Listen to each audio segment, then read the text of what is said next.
하나님의 말씀 빌립보서 4장 6절로 9절.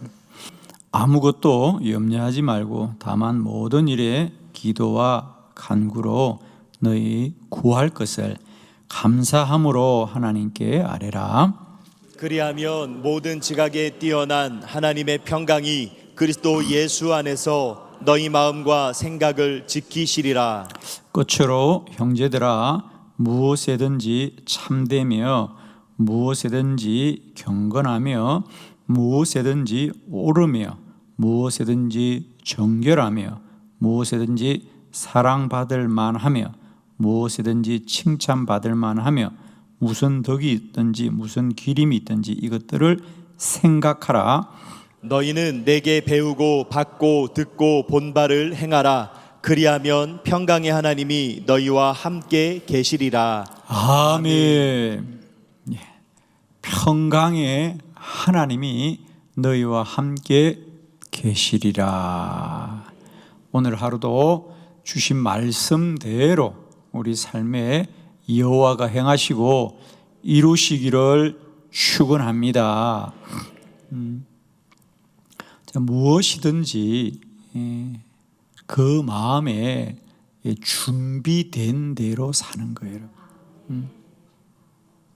자, 예를 들면 우리가 오늘도 그냥 사는 것 같지만 내 마음에 준비된 대로, 물론 그것은 두 가지입니다. 내가 알고 준비를 하든지 나도 모르게 준비되었든지. 예를 들면 우리가 어떤 의식을 가지고 의지를 가지고 내가 이걸 하겠다라고 생각에 가진 것도 있지만은 여러분이 생각하지 않고 맞이하는 것도 훨씬 많습니다. 그러나 사실은 그것도 나도 모르게, 그래서 흔히 그것을 무의식이라 그러죠. 그러나 있는 거예요. 의식이 내 생각이나 마음이 없는 거지, 내가 인지하지 못하는 것이지, 그것이 이미 내 안에 있는 거예요. 그래서 우리 인생은 사실 우연히 오는 게 아닙니다, 여러분. 내가 늘 마음에 소원하는 걸, 그걸 내가 구하게 되어 있습니다. 그럼 내 인생의 미래는 뭐냐? 오늘 내가 기도하는 것을 내일 살게 될 거라는 거예요. 오늘 내가 입술로 고백하는 것을 내일 살게 될 거예요. 아마 이제 우리가 100일 감사 1000번째가 오늘 꼭 한 달 채인데 아마 여러분도 느낄 거예요, 여러분. 그전에는 여러분 집에 또 가족들이 우리가 불평하는 말이나 부정적인 말을 많이 했다면 아마 느낄 거예요, 여러분. 가족들 안에 감사라는 단어를 많이 쓸걸요? 그런 짓만 하면 해요, 그냥. 정말이죠? 감사라는 단어를 많이 쓸 거예요, 여러분이. 그것만 해도 우리에게 큰 변화입니다. 우리 교회 안에도 마찬가지예요. 성도들이 감사라는 말을 많이 사용하는 거예요. 그러면 그 사람은 감사의 사람이 되고 감사할 일이 많아질 것이고 인생이 감사하면 행복한 사람이지. 우리는 지금까지 뭘 우리가 소유하고 가지면 뭘 우리가 행복할 거라고 생각하는데 참 인생은 어리석게도요, 그걸 가지는 날 깨달아요. 이게 나를 행복하게 하는 게 아니라는 걸 아는 거예요.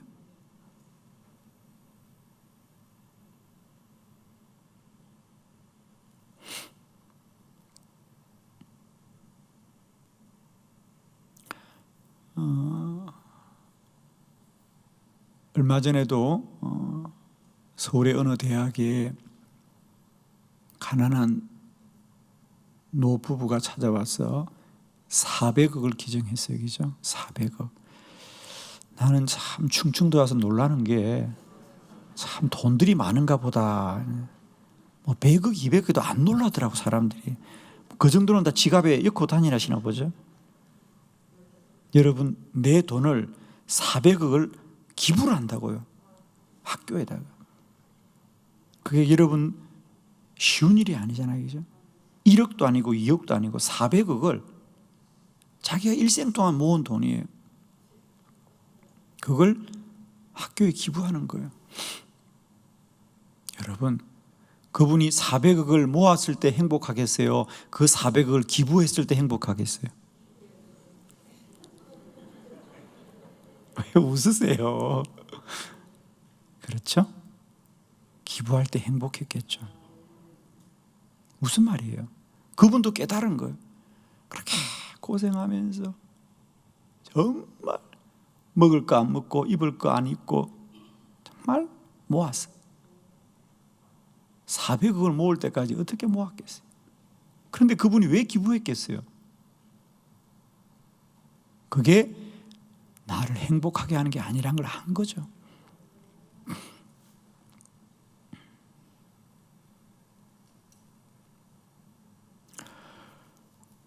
우리는 감사할 수 있는 사람이 가장 행복한 사람이에요. 오늘 하루를 감사할 수 있는 그 사람이 행복한 사람. 오늘 내가 하는 일을 감사할 수 있는 사람, 그 사람이 행복한 사람이에요. 오늘 내가 함께 살고 있는 이 자리를 감사하는 그 사람이 행복한 사람이에요.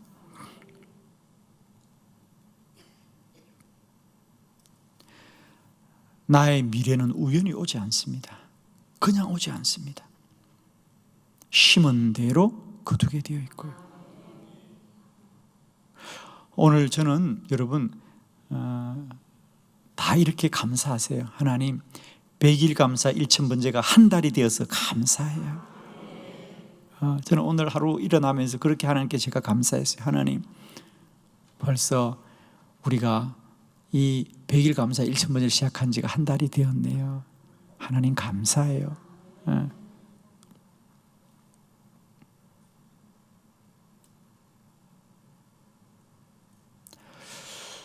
오늘 감사하는 사람이 내일 행복합니다. 사람은 마음에 있는 것들을 그대로 이루며 삽니다. 그런데 오늘 불평하는 사람이 내일 행복하겠습니까? 아닙니다. 내일도 불평합니다. 그 사람 모레도 불평합니다. 그러나 오늘을 감사하는 사람은 내일도 행복할 것이고, 꼭 기억하세요. 내 마음의 것들이 반드시 내가 살게 된다는 거예요. 여러분 이게 너무 중요한 얘기입니다. 오늘 내 마음에 가진 것들을 내일 몸으로 사는 거예요. 오늘 사도 바울은 빌립보 성도들에게 하나님의 평강이 너희와 함께 계시리라, 그 믿음으로 살아란 얘기예요. 아멘이죠? 그러면서 바울이 오늘 이 하나님의 평강이란 단어가 이 짧은 귀절에 2번이나 반복이 돼요. 제가 늘 말씀드립니다만 성경에서는 반복되는 단어들을 주목하라는 거죠. 오늘 본문에 보면 7절에 모든 지각에 뛰어난 하나님의 평강이, 또 9절에 너희는 내게 배우고 받고 듣고 본 바를 행하라, 그리하면 평강의 하나님이 너희와 함께한다. 두 가지죠. 하나는 기도하면 하나님의 평강이 함께한다는 거고, 그리고 그동안 너희들이 나에게 배운 대로 본 대로 들은 대로 행하면 평강이 임한다. 그래서 그동안 제가 기도하면 하나님의 평강이 임한다는 말씀은 많이 드렸고, 두 번째로는 바울이 그들에게 본으로 보여줬던, 바울이 살았던, 바울이 가르쳤던 그 복음대로 살면 우리에게 하나님의 평강이 함께합니다.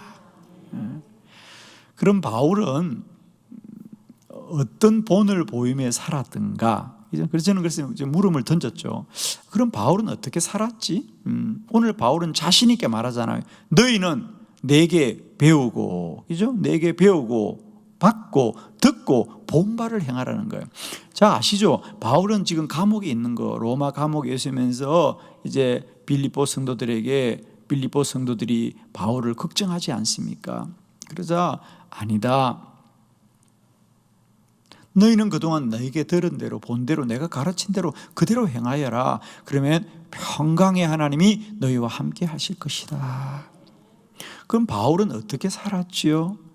그래서 제가 쭉 바울의 삶을 한번 세 가지로, 그 외에도 많이 있겠지만은 세 가지로 저에게서는 바울에게서 좀 이렇게 중요하게 여겼던 거, 첫 번째로는 뭐냐면 바울은 우리 성경에 말하기를 그는 육체 질병을 가지고 살았습니다. 아마 저는 이것이 바울의 일생의 가장 큰 아마 믿음의 싸움이었지 않겠는가, 그죠? 자, 우리 본문 함께 봅시다. 고린도후서 12장 7절로 9절.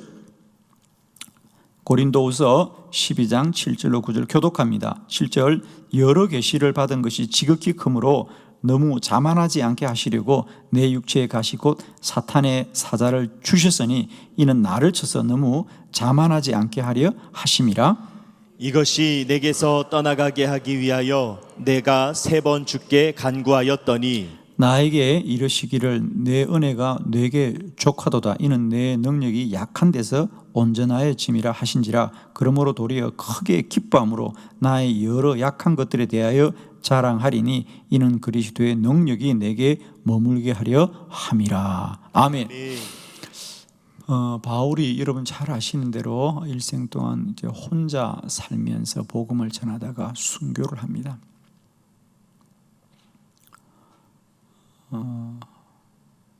그래서 사실은 바울은 온 생애를 복음을 전하는 일에 집중할 수 있었죠. 사실은 그죠. 그래서 캐토릭에서는 처음에 사제들은 결혼하지 않고 혼자 살게 하는 것이 그런 이유가 있죠. 그러나 사실 바울이 어떤 선택을 하거나 결정을 한 것이 아니라 실상은 바울의 육체의 가시는 아마 간질병이었을 거라고 많은 성경학자들이 말을 합니다. 간질병, 발작을 일으키는 거죠, 그죠? 얼마나 좀 병 중에서 부끄러운 병입니까? 그러니까 당연히 혼자 살 수밖에 없었을 것이다. 이것이 아마 바울에게는 일생 동안 그가 싸웠던 믿음의 싸움이었고, 그러나 바울도 고백합니다. 나도 내 병을 낫게 해달라고 기도를 참 많이 했다는 거죠. 바울은 얼마나 많은 사람을 고치고 치료하고 기적이 나타났습니까? 그러나 정작 자신의 육체의 병은 평생을 지고 살아갔습니다. 그러나 우리는 잘 알고 있습니다. 바울이 고백합니다. 범사에 감사하라. 쉬지 말고 기도하라. 항상 기뻐하라. 평강의 하나님이 너희와 함께 한다는. 바울에게 어디 염려가 있고 원망이 있고 불평이 있습니까, 여러분? 바울은 육체 질고를 가지고 있으면서도 내가 이런 연약함을 자랑하노라. 하나님이 나를 이 육체의 가시를 주셔서 늘 하나님 앞에 겸손하게 살게 하셨습니다. 오늘도 우리는 언제나 어떤 상황 속에서나 평강의 하나님이 우리와 함께 하실 줄로 믿습니다. 당장은 좀 불편하고 좀 힘들고 어렵지만 그래도 우리가 꼭 잊지 맙시다. 어떤 고난 가운데도 하나님은 우리를 선한 길로 인도하신다. 불편하기 때문에 가지는 복이 분명히 있습니다. 우리는 모든 것이 자꾸 편리하고 손쉽고 이랬으면 좋겠죠, 그죠? 사실은. 그러나 우리는 그 편리함이라고 하는 것 때문에, 손쉬운 것이라고 하는 것 때문에 사실 우리가 잃는 것이 얼마나 많은지 모릅니다, 그죠? 우리 인생 전체를 봐도 때때로는 좀 불편하기 때문에 우리가 소중히 여기는 것도 있고요, 그죠? 그래서 오늘 혹 여러분과 우리 안에 내가 원치 않는 고통이 있거나 또 내가 져야 될 짐이 있을 때 그럼에도 불구하고 우리는 꼭 기억합시다. 모든 일이 합력하여 선을 이루리라. 어떤 고난 가운데도 평강의 하나님이 나와 함께 하시는 줄 믿습니다. 믿음으로 크게 고백하고 그 짐이 가벼워지기를 축원합니다. 기쁨으로 지고 갈 수 있기를 축원합니다. 할렐루야. 두 번째, 바울은 로마로 가는 길이 열리지 않았습니다. 로마서 1장 10절입니다. 다 같이 함께 봉독합니다. 시작. 어떻게 하든지 이제 하나님의 뜻 안에서 너희에게로 나아갈 좋은 길 얻기를 구하노라. 아멘. 아멘. 바울은 로마에 있는 성도들에게 편지를 보냅니다. 바울은 로마를 그때까지 한 번도 가본 적이 없습니다. 그러나 로마에 그리스도인들이 있다는 소식을 듣고 너무 반가워서 그가 먼저 보낸 편지, 그게 그 유명한 로마서입니다.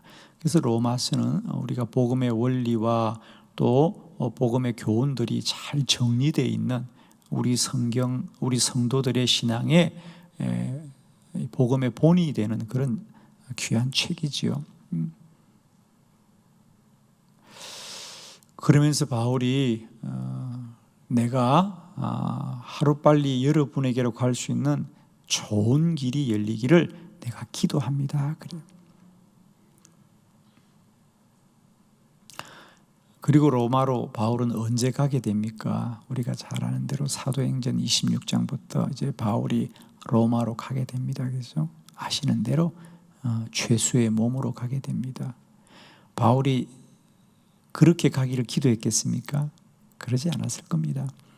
바울이 로마로 갈 수 있는 좋은 길을 얻기를 원하노라 기도할 때 바울은 그래요.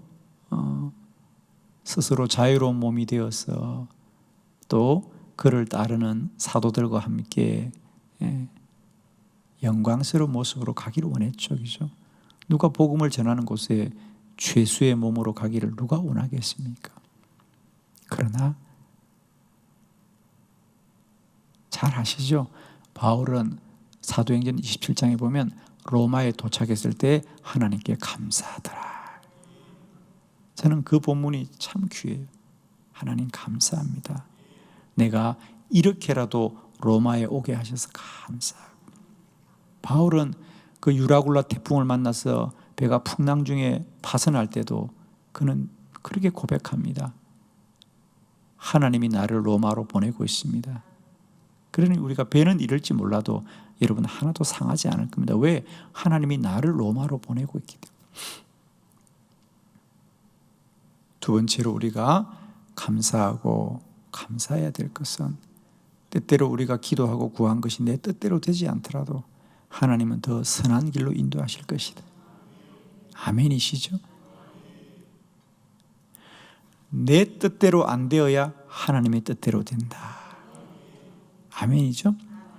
내 뜻대로 안 되는 것이 하나님의 뜻대로 되는 겁니다. 그러니까 오늘도 내 뜻대로 안 된 걸 감사하자는 거죠. 왜? 내 뜻대로 안 됐기 때문에 하나님 뜻대로 되는 거예요. 아멘입니다. 아멘입니다, 여러분. 세 번째, 우리가 바울에게 배우는 것은 그가 감옥에 갇혔습니다. 빌립보서 1장 12절 다 같이 합독합니다. 시작. 형제들아, 내가 당한 일이 도리어 복음 전파에 진전이 된 줄을 너희가 알기를 원하노라. 아멘. 아멘. 내가 당한 일이 복음이 전파되는데 진전이 된 줄을 너희가 알기를 원한다. 바울을 찾아온 빌립보 성도들의 마음은 한결같죠. 사도가 빨리 이 옥에서 나와야 할 텐데, 사도가 이 옥에서 빨리 나와야 할 텐데, 그런데 바울은 아닙니다. 내가 감옥에 갇힌 것이 오히려 우리 복음이 증거되는 데는 더 유익합니다. 이러는 거잖아요. 그죠? 그러니까 빌립보의 성도들은 옥에 있느냐 없느냐를 생각하는데 바울은 내가 옥에 있든지 아니든지 중요한 것은 어떻게 하는 것이 복음이 전파되는 일에 더 유익한가. 그러니까 벌써 보는 관점이 다른 거예요. 그죠? 그러면서 바울은 내가 감옥에 있는 것이 복음 전파의 진전, 더 발전이 되는 줄을 너희가 알기를 원한다. 사랑하는 성도 여러분, 오늘 우리가 어떤 질고 가운데 있고 기도가 당장 내 뜻대로 이루어지지 않고 오늘 내가 고난 가운데 있고 혹 억울한 가운데 있을지라도 꼭 기억합시다. 평강의 하나님이 나와 함께 하신다. 아멘. 오늘 그 믿음의 눈이 떠여지고 그 믿음의 감각이 살아나고 믿음의 귀가 열려졌어요. 오늘도 사도 바울이 우리에게 말한 바 너희는 내가 너희에게 가르치고 또 내가 너희들에게 전한 바를 너희가 듣고 보고 본 바대로 그대로 행하면 평강의 하나님이 함께할 거라고 말했어요. 저는 축복합니다. 오늘도 우리 안에 우리가 살아가는 삶이 어떠할지라도 우리는 오직 하나 평강의 하나님이 나와 함께 하심을 믿으시고 그 하나님 때문에 오늘 하늘도 기쁘고 감사하고 찬양하는 복된 날이 되기를 축복합니다.